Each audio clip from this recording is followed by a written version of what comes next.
Recently wrote a post on this, 4 words with Rajesh, which I revived after some time. Computers in banking was a big debate because it said it'll take away banking jobs.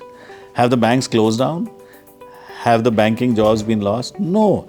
I feel with AI, like with any other technology, I think it has the ability to take away the mundane tasks and help us focus on a high quality, high order thinking tasks. 20 years ago, did you think that jobs like influencer, social media marketer, YouTuber, will there be such professions? We couldn't fathom, right?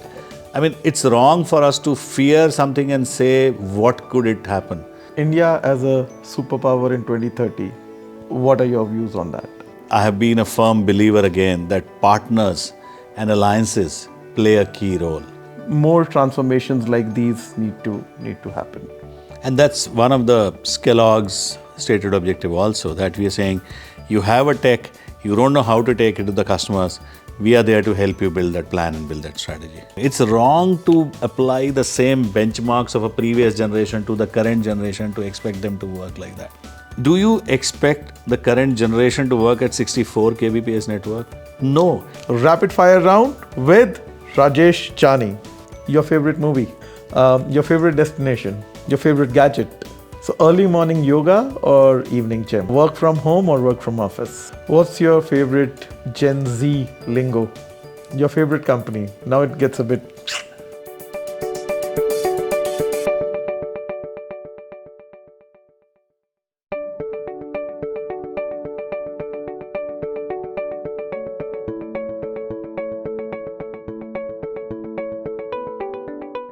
Hello and welcome back to Tech Talk with KD. This is the second episode of the 2-episode series in conversation with Rajesh Janey. We heard the personal side of Rajesh Janey in part 1.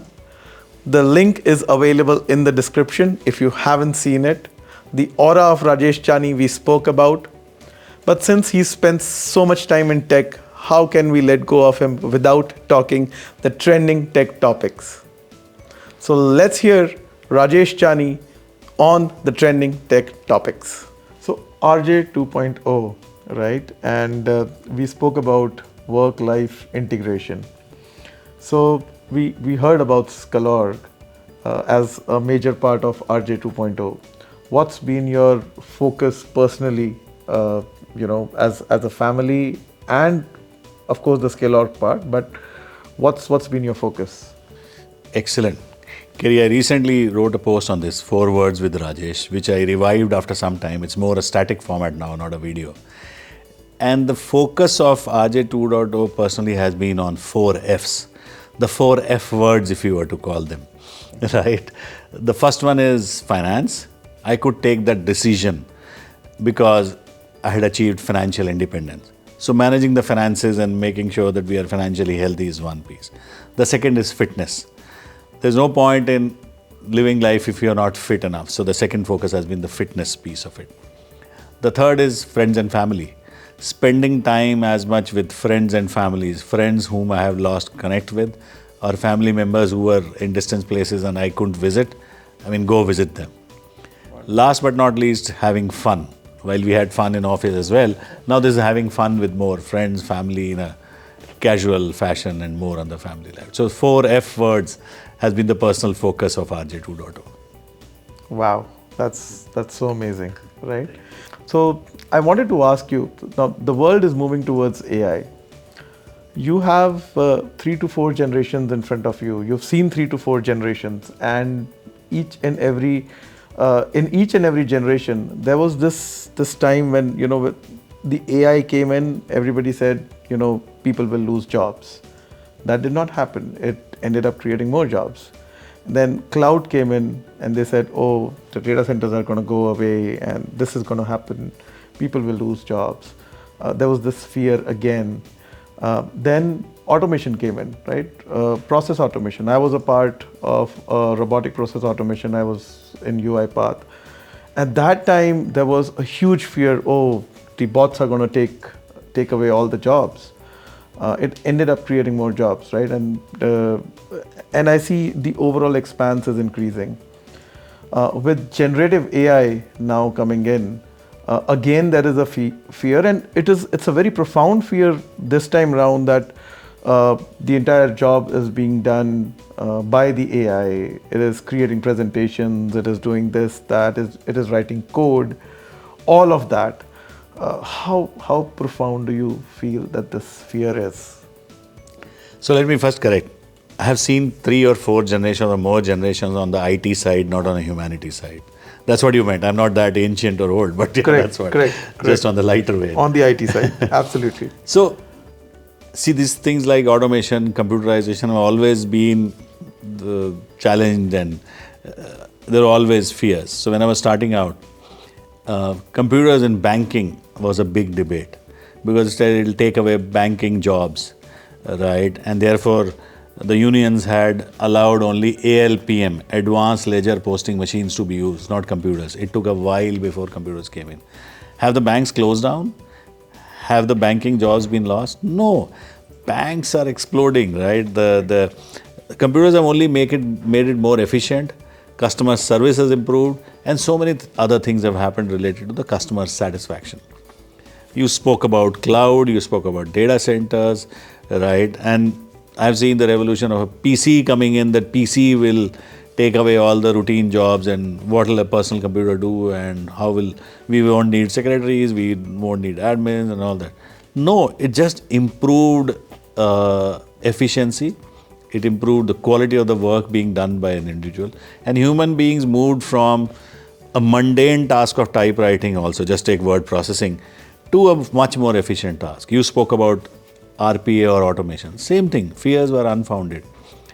I feel with AI, like with any other technology, there are fears, and there are, as the founders are clearly fearing, that there could be a next wave. But if I were to look at only the applicability today, I think it has the ability to take away the mundane tasks and help us focus on a high quality, high order thinking tasks.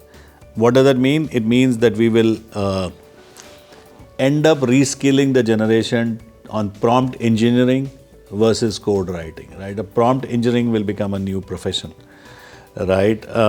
Go back now.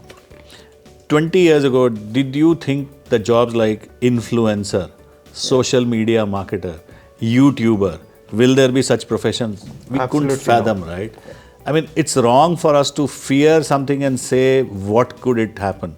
I look at what are the positives it can derive, and who knows what kind of new jobs it will spawn in next decade or so, right? One thing I'm clear that is helping us cut down on the mundane and the boring tasks.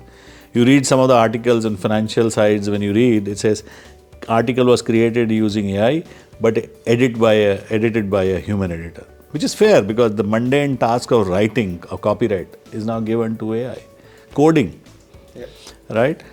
It's mundane. Why do you want to do the same? Why do you want to have a human being do it? Why can't a person focus only on the design aspect, the algorithm piece of it? And the coding can be done by the machine, right? Different ways to look at it. Yeah, definitely different ways to look at it. One more technical question, and this is related to like solid hardware, because you've been a hardware guy for all the time. So on-prem to cloud, there was this transition. Everybody said we are going to cloud. People realized they're coming back to hybrid. They say, okay, not everything on cloud, but we want something on cloud, something on-prem, and that's how things are going to work for us. You were, I remember the pitch that was there in the middle, which said platform 2.5, right? And that was the talk of the town, which I think EMC introduced, the platform 2.5. And you were in the middle of that changeover, and there was a lot of people were thinking what to do, what not to do. Customers were thinking what to do, what not to do. You were in the middle of the changeover, but you were also the orchestrator.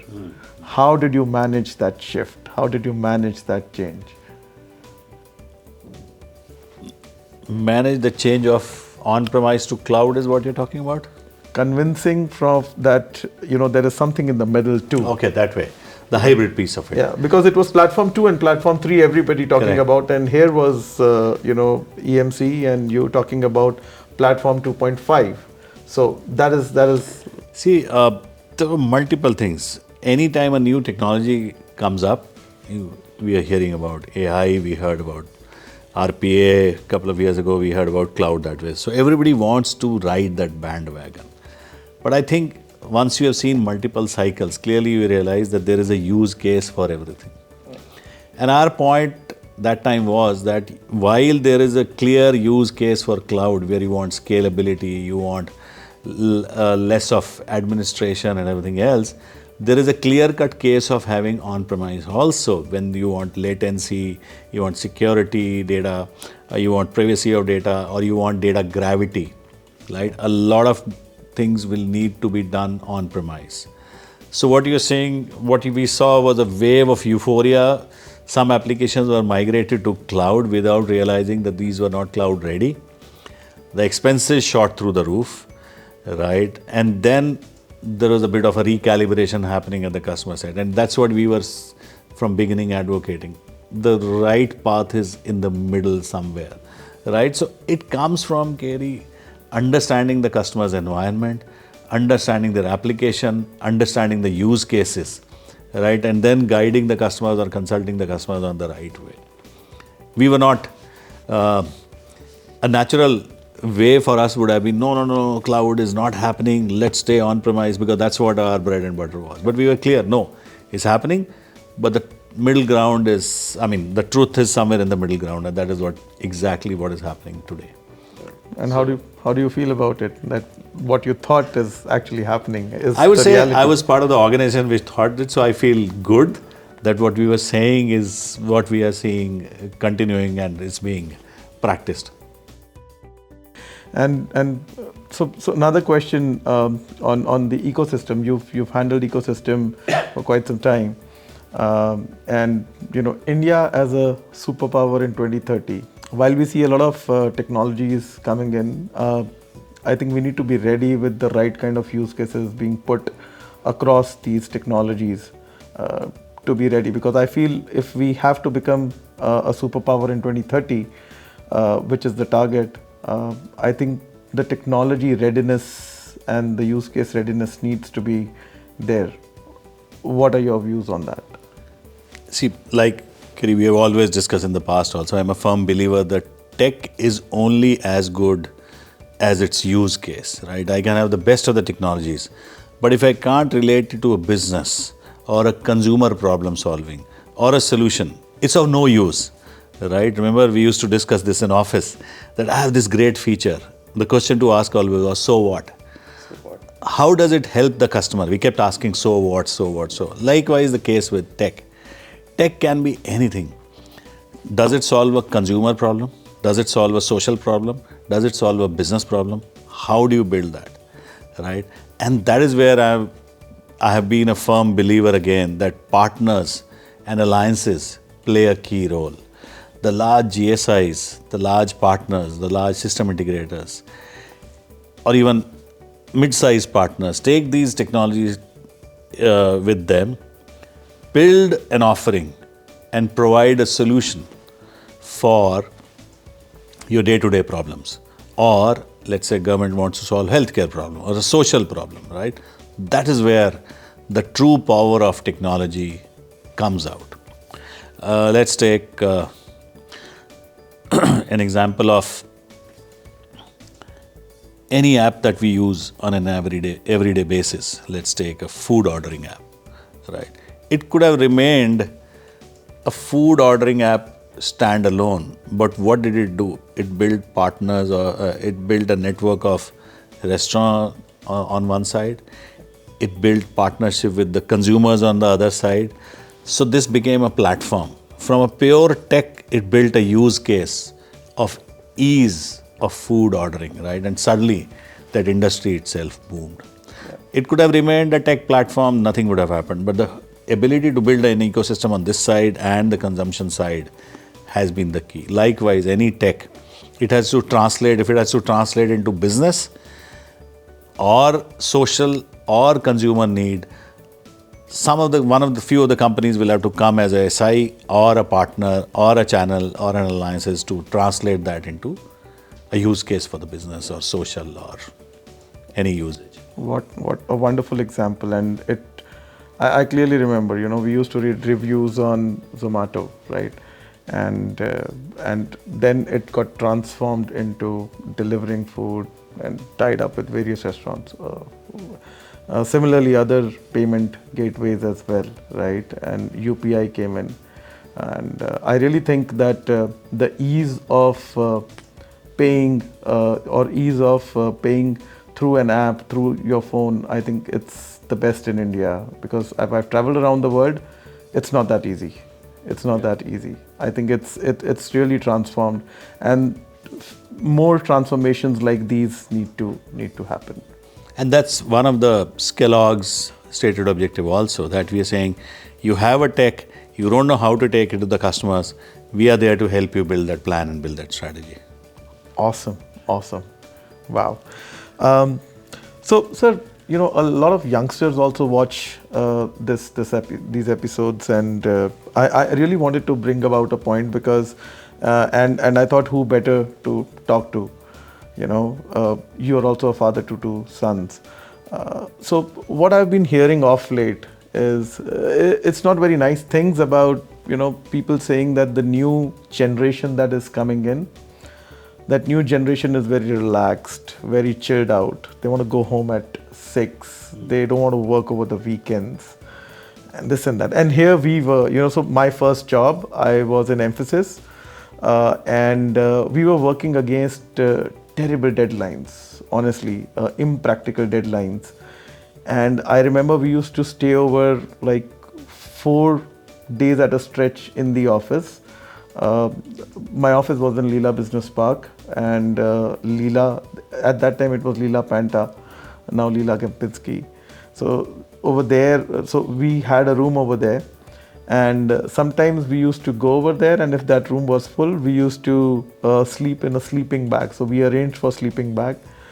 We arranged for showers inside the office so that we could shower in the morning, and 18-hour working, 16-hour working was very normal. And we were told, so dedicated people, so they are so dedicated. They keep working and this and that. I want to know your point of view. Interesting question, right? And I've also been reading a lot about it, the debates in the newspaper around so many hours a week, etc. I wrote an article a few months ago on LinkedIn about this, and I called it the scarcity generation. Me especially, and you to an extent, are from a generation which was called scarcity generation. The jobs were scarce, the transport means were scarce, everything was scarce. So we had to really work hard to ensure that we could retain what we had. And we worked to impossible deadlines and all that. Again, there's nothing right or wrong. It's wrong to apply the same benchmarks of a previous generation to the current generation to expect them to work like that. I'll give an example. When I was changing my first job, my dad was shocked. You're leaving? Why? Nobody leaves job. Nobody resigned in his generation, right? So we did. Coming to progress, right? So the first network I had at home was a dial-up network.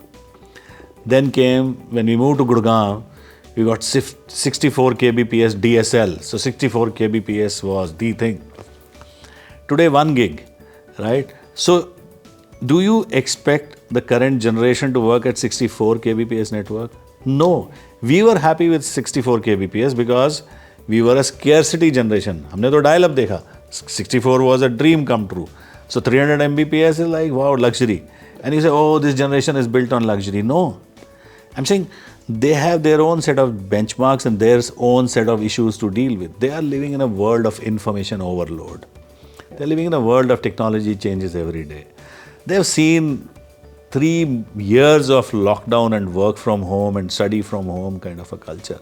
So they have built a different set of work behavior. So to say that they are wrong as compared to our benchmarks because we worked 16, 18 hours a day is wrong. Their set of challenges are different, right? Are they more productive? Let's accept yes. You see the whole transformation in the whole app ecosystem or number of the startups and number of unicorns emerging out of India. I think that is a generation which is driving progress. And these are all youngsters, right? They're coming up with newer ideas, implementing, taking it forward, the passion, the zeal, and ability to think beyond the box and disrupt everything is phenomenal. And I would say to each on his own. Each generation brings his own set of values, set of progress. It's wrong to apply benchmarks across generations. So did you advise your kids to go in a specific line, or did you leave it up to them for their choice?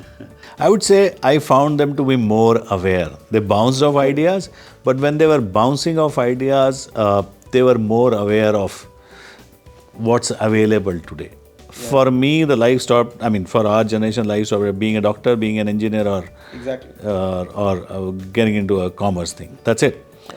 The field is very vast, right?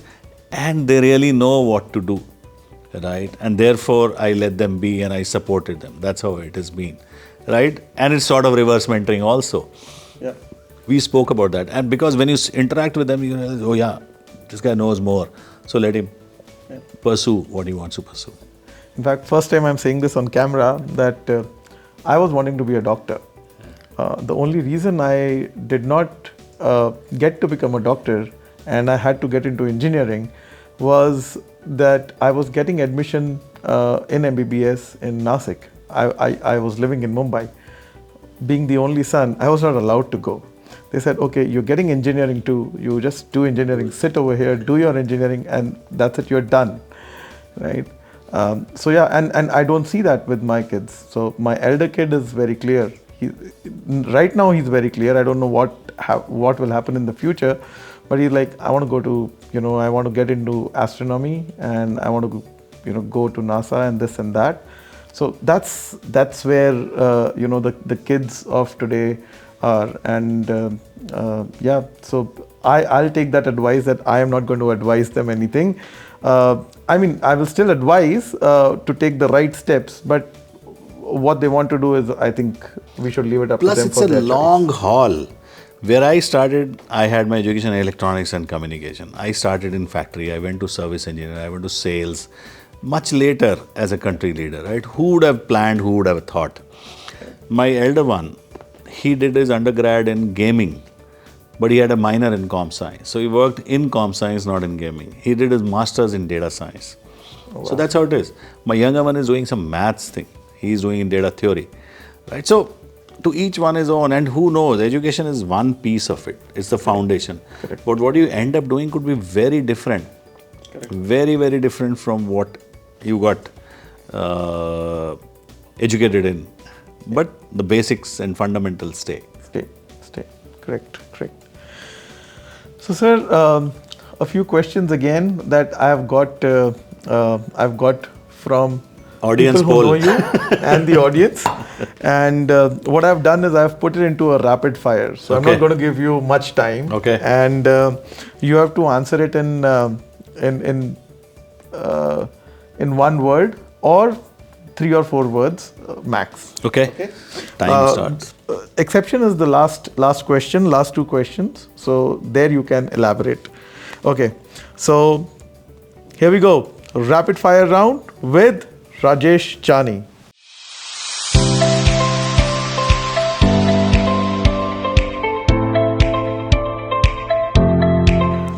Your favorite color? Blue. It's all over, right? And India bleeds blue. Yep. Right? And EMC logo, Dell logo were all blue. Yep. Your favorite movie? Recent, Zindagi Na Milegi Dobara. And old? I would say, as I said, with boys, I used to watch a lot of time Lion King. Okay, great. Your favorite book? The Alchemist by Paulo Coelho. Oh, nice. It's a life mirror, life-changing, life-altering book, and I always refer to it whenever there is something. Winters or summers? Rains. Rains. Rajesh Janey It's also is different. fresh, green, fresh life, right? Yep. Your favorite destination? Holiday destination? Right now it is US because both the boys are in the US. That's how it is. And your favorite hotel chain? Won't it be a copyright thing? But the Oberoi's. Your price? Great. Your favorite gadget? My Apple ecosystem. It's one gadget to another. Apple Watch to iPhone to AirPods to iPad to MacBook, right? Yeah. Again, I wrote a blog on this, how Apple has managed to create an annuity revenue around devices. You have heard of annuity revenue in software, in services, but never in devices. Apple has managed to do that. Yep, I've been using an iPhone since it launched, right, in 2008. It's not a device; it's a family. Yeah, it's a family.